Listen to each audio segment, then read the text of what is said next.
मेरी बात बहुत ध्यान से सुनिएगा। पिछले 2 सालों के अंदर युवाओं में भक्ति जागृत हो रही है। पिछले 2 सालों में, अभी ताली नहीं बजाओ, अभी नहीं बजाओ, ताली बजाने वाली बात ही नहीं कर रहा मैं, ये चिंता वाली बात कर रहा हूं।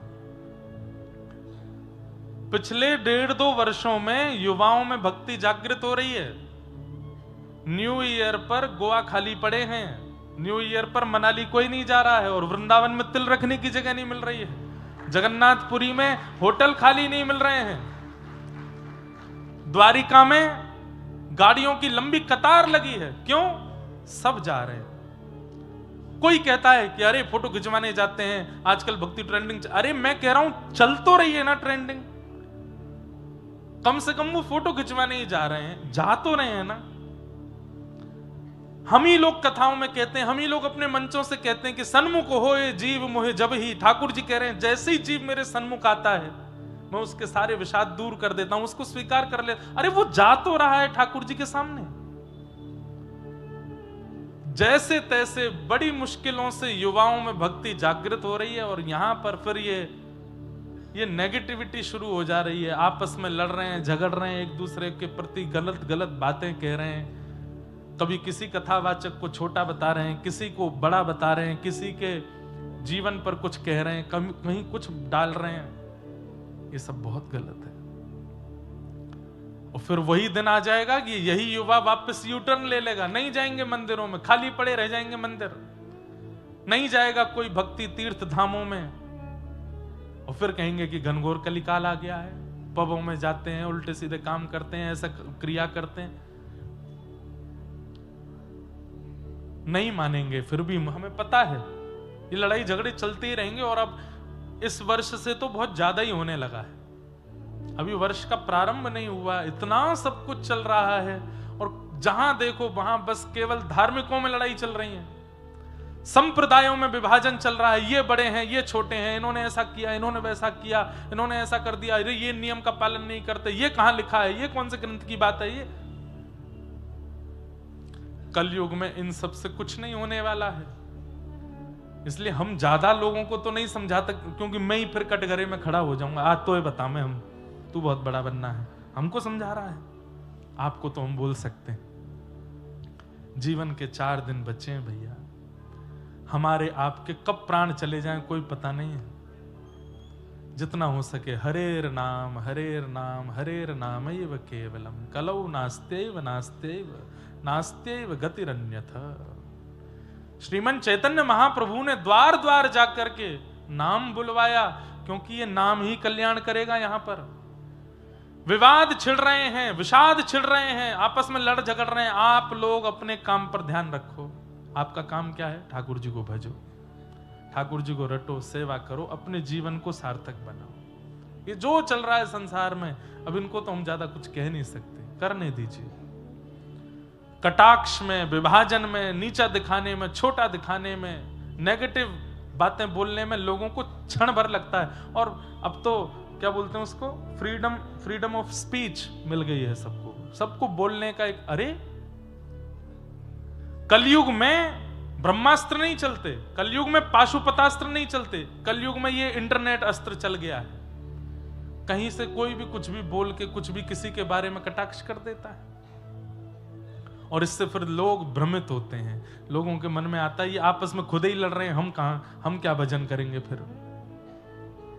इसलिए भैया दिन हो, रात हो, मंगल हो। और ये हमने पता है अपने ब्रजमंडल के साधु संतों से सीखा। हमारे ब्रजमंडल के साधु ऐसे हैं, लोग उनके बारे में भी बहुत कुछ बोलते, पर वो अपने भजन पर ध्यान देते हैं और नित्य प्रणाम के योग्य हैं, नित्य वंदन के योग्य हैं। हमारे परम पूजनीय श्री प्रेमानंद जी महाराज आज वे पद यात्रा करते थे, कितने लोगों ने उनका विरोध किया। वे सुबह सुबह 2:30 बजे उठ करके, वो आप लोगों के लिए नहीं, जब वहां 5 लोग भी नहीं होते थे मार्ग पर, तब भी वो इतने बजे ही निकलते थे, तब भीड़ नहीं होती थी इतनी। अब भीड़ हो गई तो लोगों ने फिर उसको भी प्रोपेगेंडा बना करके उनके बारे में भी बोलने लगे, उनको कटाक्ष करने लगे, उनके वक्तव्यों पर भेदन और शास्त्रीय प्रमाण कहाँ है, ये कैसे बोल सकते हैं, ये ऐसे करते हैं, अपने को पुजवाने के लिए कर रहे हैं ये। अरे आप ये तो विचार कीजिए कि उनके कारण आज कितने लोग श्री राधा वल्लभ जी के सन्मुख हो गए, उनके कारण कितने लोग वृंदावन आ गए, जो वृंदावन कभी पहुंच नहीं पा रहे थे। ऐसे बड़े बड़े आधुनिकताओं को प्राप्त करने वाले, चाहे वो खेल जगत के लोग हों, चाहे वो सिनेमा जगत के लोग हों, चाहे वो किसी क्षेत्र के लोग हों, सबको खींच करके ले आए, घुटनों पर बैठा दिया, सर झुकवा दिया व्रज की रज में। लेकिन ये संसार है, यहां पर आपने अच्छे 4 काम किए, उसको आदमी एक बार में भूल जाता है।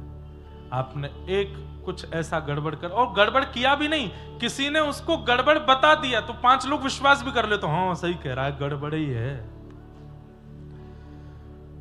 तो फिर हम में और भक्तों में, हम में और राक्षसों में अंतर कहां रह गया? हम भी तो वही हो गए। मर्यादा पुरुषोत्तम राम जी हैं, वन में पिता की आज्ञा से निकले हैं, लेकिन रावण को उनमें भी दोष दिख रहा है। ऐसे परम सुकुमार, ऐसे परम कोमल, परम सुंदर श्री राघव जी में भी रावण को दोष दिख रहा है।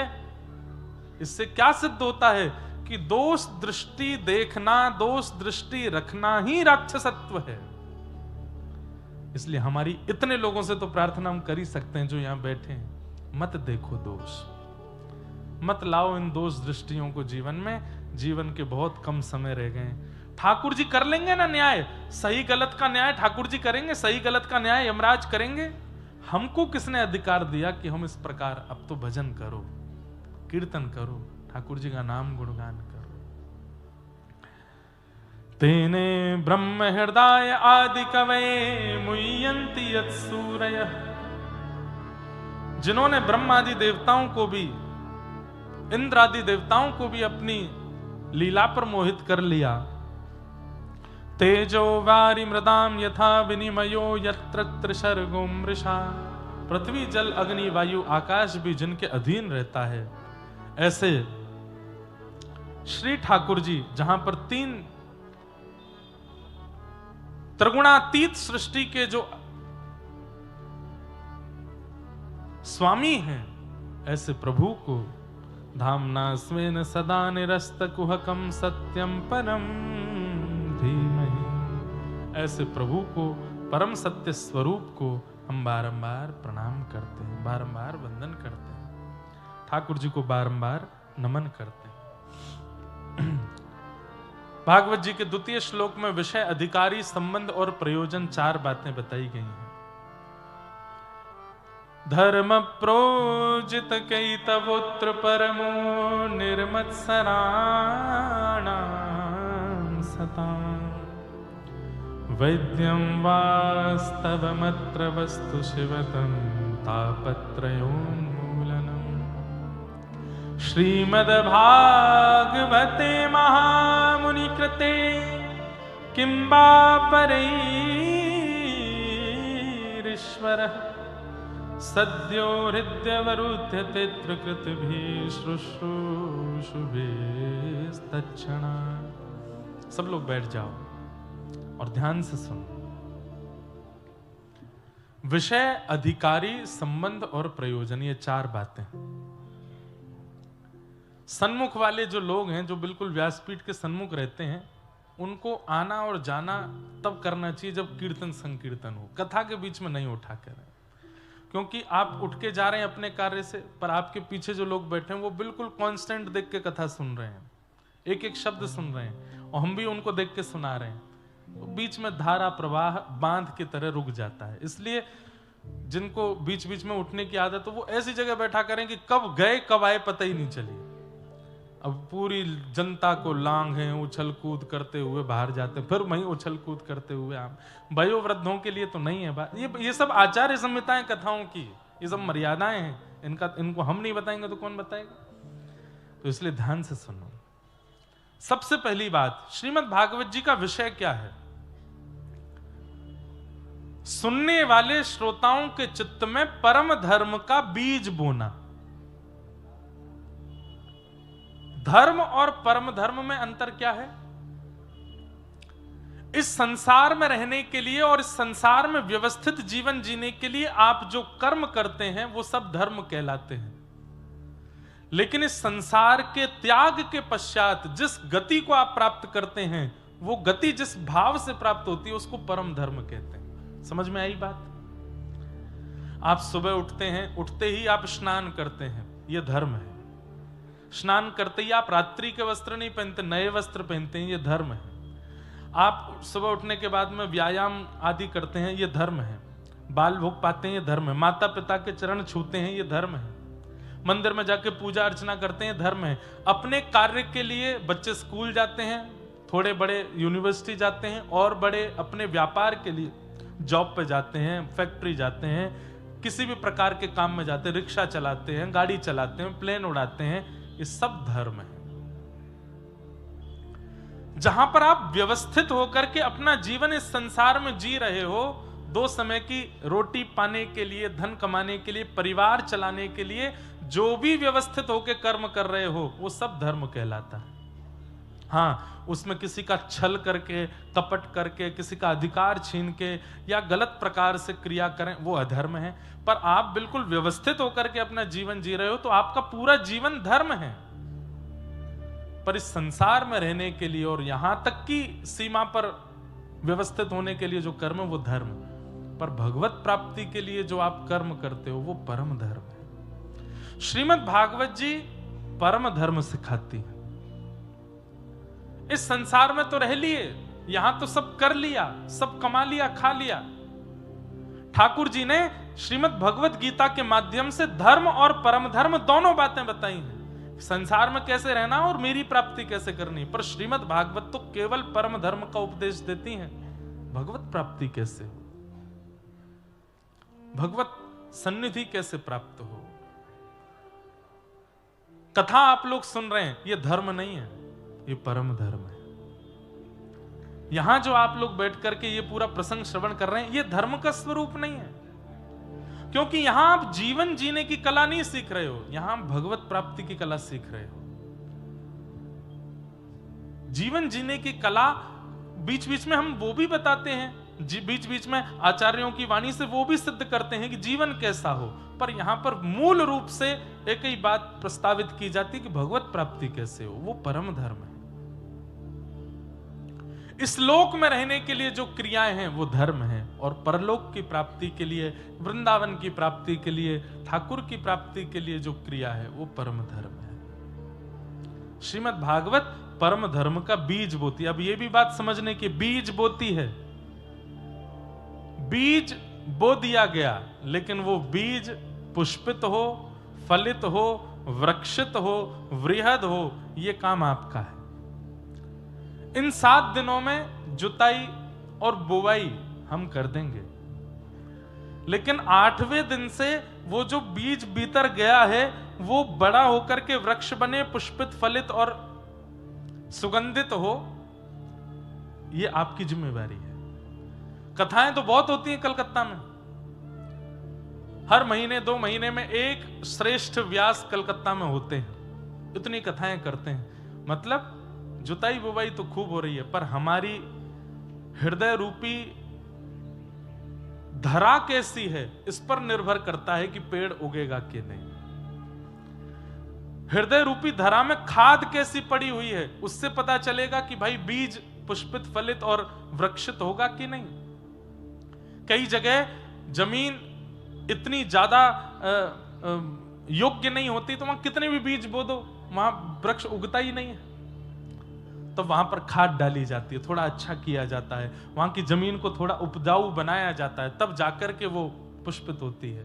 वहां पर कोई भी बीज डाला जाए वो फलित हो जाता है। पर आजकल हमारे राष्ट्र में, चाहे पूरे विश्व में, लोगों की हृदय रूपी जो धरा है वो बांझ हो गई है, उसमें ज्यादा पेड़ उगते नहीं हैं। बीज तो बहुत बोए जाते हैं लेकिन उनसे कोई मिलता नहीं। कई बार हमने ही देखा, कथा सुन के गए हैं, कथा सुनने के बाद ही वो ये सब करने लगे जिनके लिए कथा में मना किया गया, जिनके लिए कथा में रोका गया।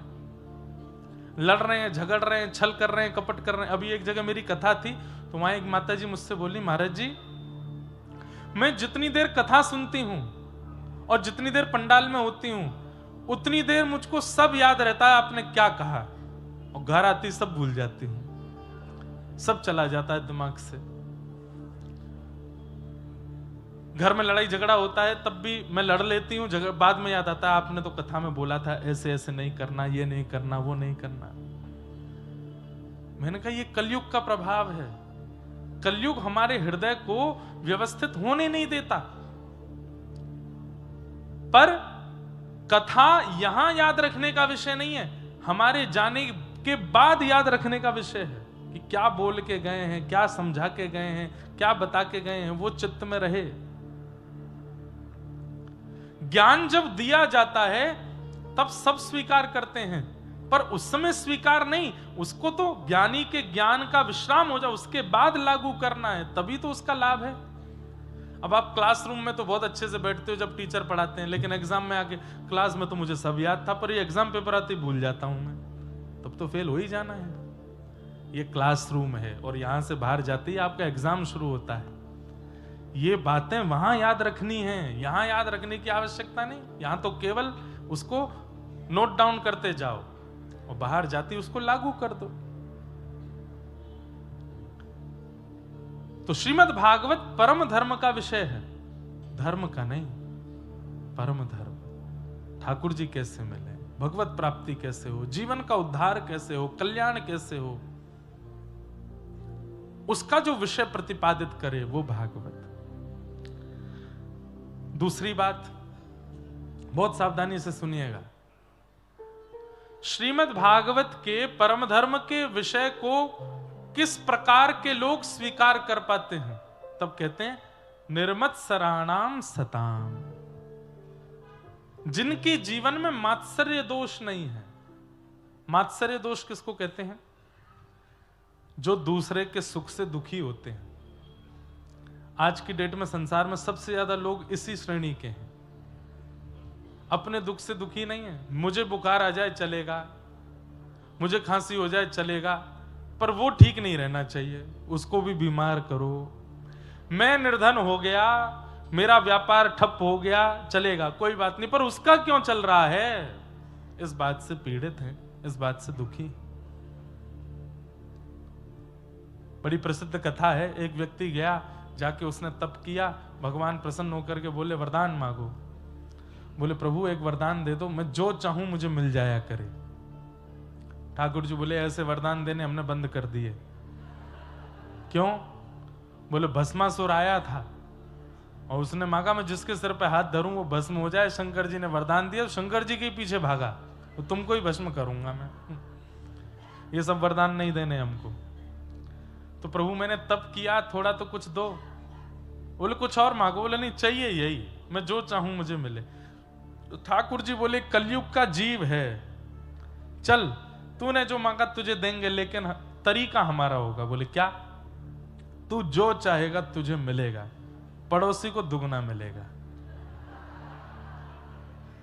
ये कोई बात नहीं होती। बोले यही बात है भाई, अब तू जो चाहेगा तुझे मिलेगा, लेकिन तेरे सामने वाले को तुझसे दुगना मिलेगा।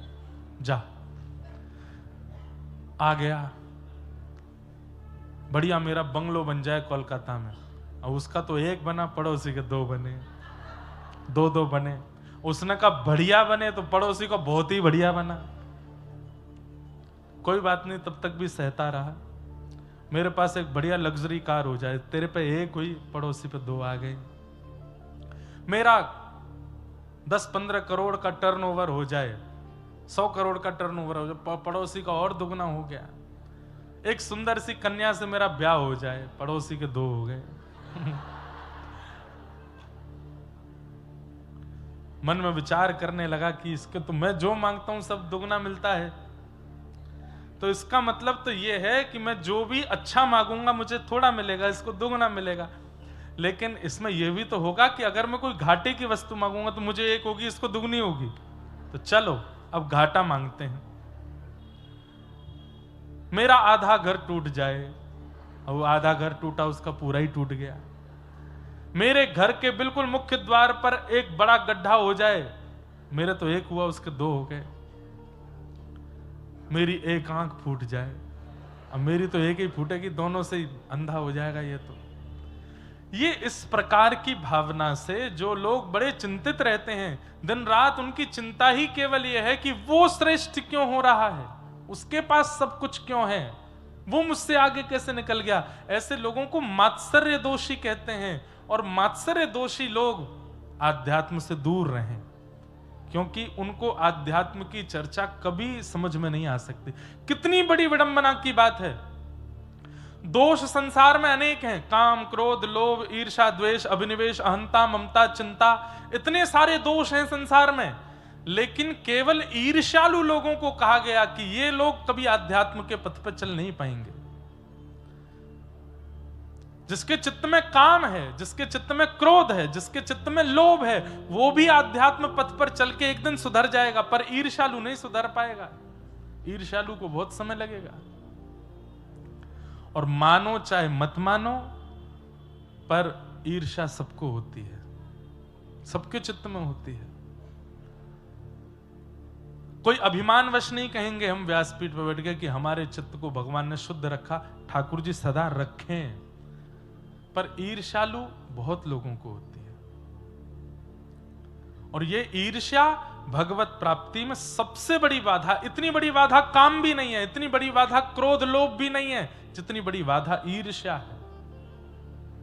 एक प्रकार से अगर मैं कह दूं तो कोई अतिशयोक्ति नहीं, ईर्ष्या एक ऐसा रोग है कि उसके लगते ही काम रोग भी लगता है, क्रोध रोग भी लगता है, बाकी के सारे रोग भी आते हैं। अगर आप सारे रोगों से ग्रसित हो तो इसका मतलब आपके अंदर ईर्ष्या भी है, तभी सारे रोग आए हैं। और ईर्ष्या यदि ठीक हो गई तो धीरे धीरे सारे रोग ठीक होने शुरू हो जाएंगे। काम भी चला जाएगा, लोभ भी चला जाएगा, मोह भी चला जाएगा, चिंता भी चली जाएगी, अहमता भी चली जाएगी। ईर्ष्या को ठीक करो। हम तो कहते हैं कथा में कि जिससे ईर्ष्या होती है उसका चिंतन करो। अभी किससे होती है ईर्ष्या? कलकत्ता में कौन है जिसको देख के आपको अच्छा नहीं लगता? उसका चिंतन कर लो एक क्षण के लिए, और फिर 7 दिन कथा सुनो, 7 दिन बाद फिर से उसको याद करना, और याद नहीं उसके पास ही चले जाना, उसको जाके सामने से देखना। अगर तब भी ईर्ष्या हुई तो फिर एक कथा और सुनो, और तब ईर्ष्या नहीं हो तो समझना कि कथा ने चित्त को परिवर्तित किया, ठाकुर जी ने हमको देख लिया, तभी ईर्ष्या नहीं हो रही है। ईर्ष्या दोष जिसे कहते हैं मात्सर्य, ये मात्सर्य दोष ठाकुर जी को प्रिय नहीं लगता। निर्मत्सराणाम सताम वैद्यं वास्तवमत्र